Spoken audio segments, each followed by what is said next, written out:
അകത്തുണ്ട്, വിളിക്കാം. ആരാത്? ഇത് വേറൊരുത്തിയാ.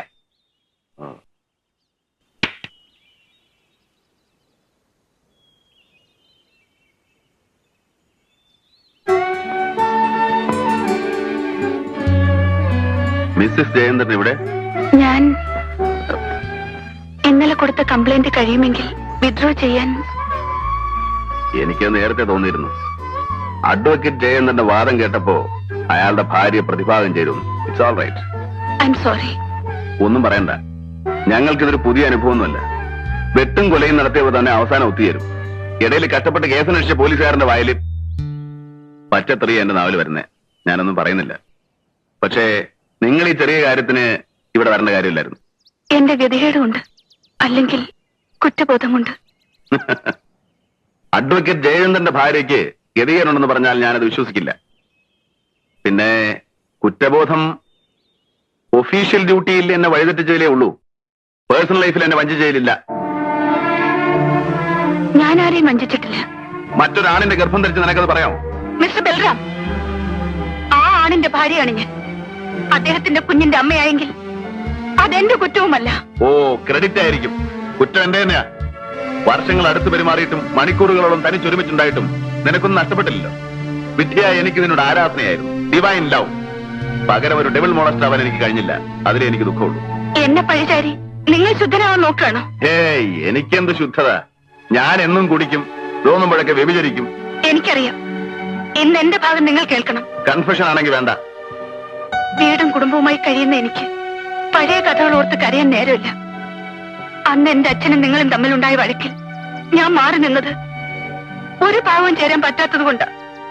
പിന്നീട് അച്ഛനെ കൊണ്ട് സമ്മതിപ്പിക്കാമെന്നാണ് ഞാൻ കരുതിയത്. അതിൽ തോറ്റപ്പോൾ വീടുപേക്ഷിച്ചിറങ്ങി തിരിച്ചവളാ ഞാൻ. നിങ്ങളെ അന്വേഷിച്ച് പലരും പലതും പറഞ്ഞു കേട്ടു. ഞാൻ വിശ്വസിച്ചില്ല. ഒടുവിൽ ഞാൻ കണ്ടത് എവിടെ വെച്ചാണെന്നറിയാലോ.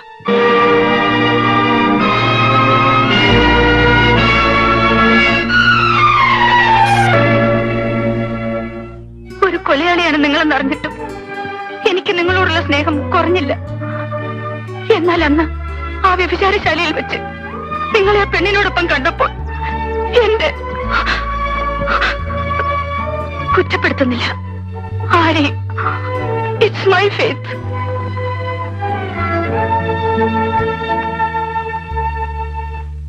ഉഷേ, ഉഷേ, നീ കോളേജിൽ റിസൈൻ ചെയ്തു.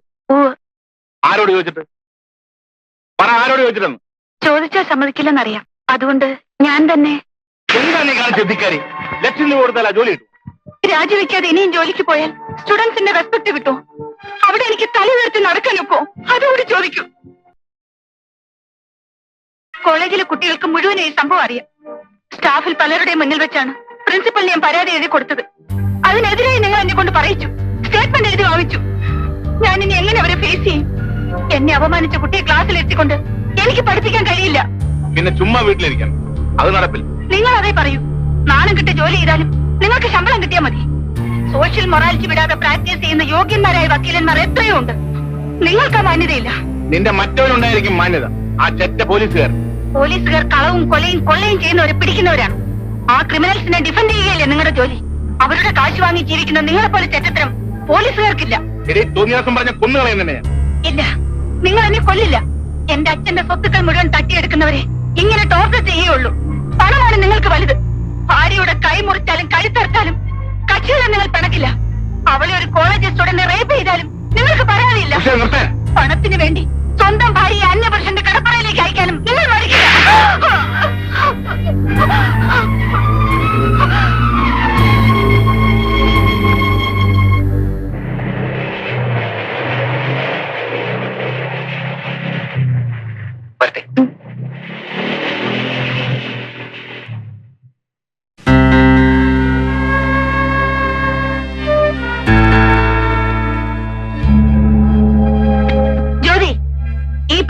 നിന്റെ കൂട്ടുകെട്ട് എനിക്ക് ഇഷ്ടമല്ല. എന്താ ബെന്നിക്ക് കുഴപ്പം? ഇതുപോലെ ബൈക്കിൽ കൊണ്ടു നടന്ന അവനെ ഉണ്ണ നമ്പൂതിരിയെ ചീത്തയാക്കിയത്. പാലക്കാട്ട് പഠിക്കാൻ പോയി, ഒരുമിച്ച് ഹോസ്റ്റലിൽ താമസിച്ചു. ഒടുവിൽ പെട്ടപ്പോൾ കൂട്ടുകാരനെ കുരുതി കൊടുത്തിട്ട് ഇവൻ മാത്രം രക്ഷപ്പെട്ടു. അപ്പന്റെ പണത്തിന്റെ നമുക്കുണ്ട്. ബെന്നിക്ക് ഇപ്പൊ പോളിറ്റിക്സ് ഇല്ല, വിട്ടു. പോളിറ്റിക്സ് അല്ല ഞാൻ പറഞ്ഞു വന്നത്. പ്രായം തികഞ്ഞ പെണ്ണാണ് നീ. വല്ലതും സംഭവിച്ചാൽ ഞാൻ സഹിച്ചോളാം. എടീ, അതിനല്ല നിന്നെ ഞാൻ ഇവിടെ കൊണ്ടുവന്ന് താമസിപ്പിച്ചത്, പഠിപ്പിക്കുന്നത്. മേലിൽ ഇങ്ങനെ വല്ലതും കണ്ടാൽ അന്ന് നിന്നെ ഞാൻ നാട്ടിലയക്കും. അതാവും ചേച്ചിക്ക് സൗകര്യം എന്നെ ഒഴിവാക്കാൻ. എന്താണ് നീ പറഞ്ഞത്? പാതിരയ്ക്ക് പുറത്തു പോകാതെ ഫ്രണ്ട്സിനെ ഇങ്ങോട്ട് വരുത്താമല്ലോ ഞാനില്ലെങ്കിൽ. ജ്യോതി,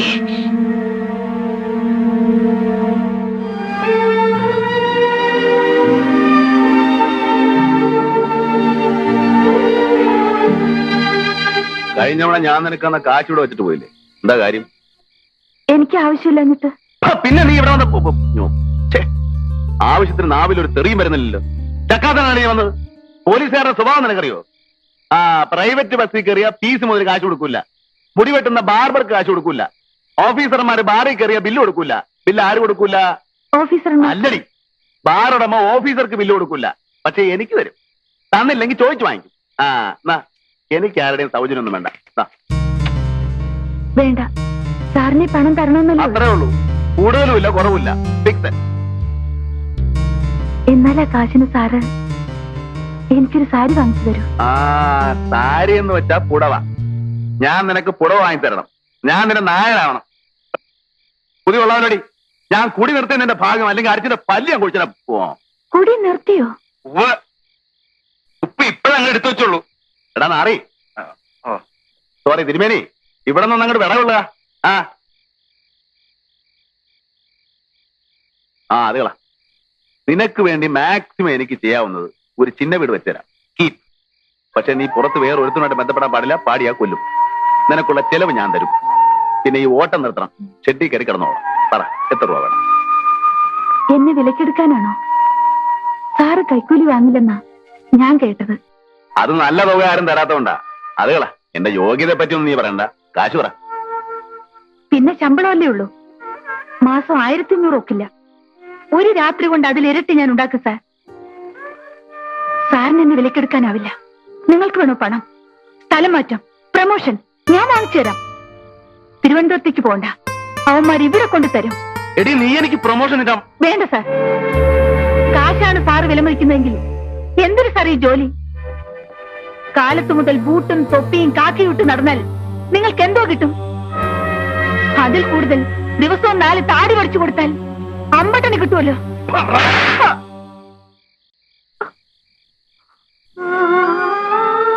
അടിച്ചോളൂ. എന്ത് നിർത്തിക്കളഞ്ഞത്? ഈ ശരീരം ലാളിക്കുന്നതാ ചിലർക്കിഷ്ടം. തലോടാനാണ് പലർക്കും കൊതി. പക്ഷെ അവരുള്ള എനിക്കറിയാം, കാര്യം കഴിയുന്നവരേ ഉള്ളൂ. സാറെന്നെ അടിക്കുമ്പോഴും മനസ്സിൽ വെറുപ്പ് കാണില്ല. അതാണ് എനിക്കിഷ്ടം. എന്ന് വെച്ചാൽ നിനക്കെന്നോട് റൊമാൻസ് തോന്നുന്നുണ്ടല്ലേ? ഒരുത്തി പ്രേമിച്ച് മുടിച്ചതാണെന്നെ. അതിന്റെ ഹാങ് ഓവർ പോകാനാണ് നിന്നോട് വരാൻ പറഞ്ഞത്. നിനക്ക് മറ്റുള്ള സൂക്കട് തുടങ്ങാൻ ചവിട്ടി ഞാൻ പുറത്താക്കും. എനിക്കാരോടും റൊമാൻസും പ്രേമവും ഒന്നുമില്ല. സാറ് പറഞ്ഞ പോലെ പലർക്കും ശരീരം വിറ്റ് നടക്കുന്നവളല്ലേ. എങ്ങനെ ഉണ്ടാവും? ഒരാളെ മാത്രം മനസ്സിൽ ധ്യാനിക്കാൻ, അതേ ആളിന്റെ സ്വന്തം അവൻ മോഹിക്കാനേ പറ്റും. നടക്കില്ല സാർ. ഇല്ല സാർ. സാറിനെ ഞാൻ ഒരിക്കലും പ്രേമിക്കില്ല. ഉറപ്പാണല്ലോ? പറയട്ടെ. അതിനു മുമ്പേ പ്ലാനൊന്നും എനിക്ക് കേൾക്കണ്ട. സമയം പറ. എപ്പോഴാ എന്നെ ഇവിടുന്ന് പുറത്തു കാണിക്കുക? അതല്ലേ പറഞ്ഞു വന്നത്. നമ്മൾ ഉദ്ദേശിച്ച കപ്പ വരാൻ ഇനിയും 1-2 ആഴ്ച കൊടുക്കുക. ഇവിടുന്ന് പുറത്തിറങ്ങിയാൽ അതുവരെ താമസിക്കാൻ ഒരു ഇടം വേണം. ഒന്നും ശരിപ്പെട്ടില്ല. അതുകൊണ്ട് ഇവിടെ തന്നെ. ഇവിടെ തന്നെ? എന്താ ഇത്? എന്നോട് ചോദിച്ചിട്ട് എന്താ കാര്യം? ഞാൻ ശ്രമിക്കാഞ്ഞിട്ടല്ല, ഒത്തു കിട്ടണ്ടേ? അവസാനം ഞാൻ ആലോചിച്ചൊരു സ്ഥലം കണ്ടുവച്ചിട്ടുണ്ട്. ശരിയായാൽ ഇന്നോ അല്ലെങ്കിൽ നാളെ.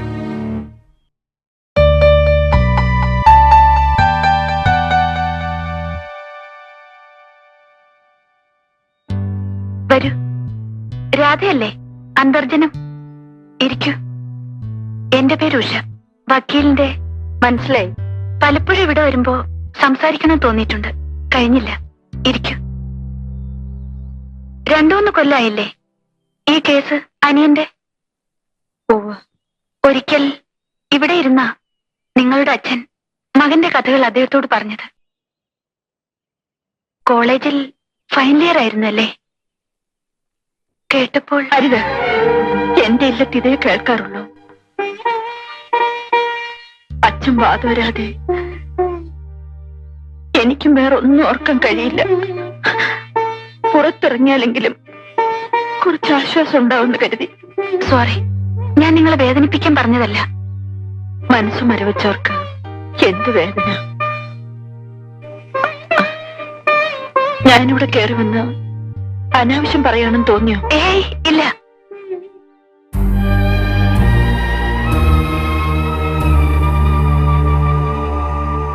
കോളേജിലെ ജോലി മതിയാക്കി വീട്ടിലിരിക്കുക.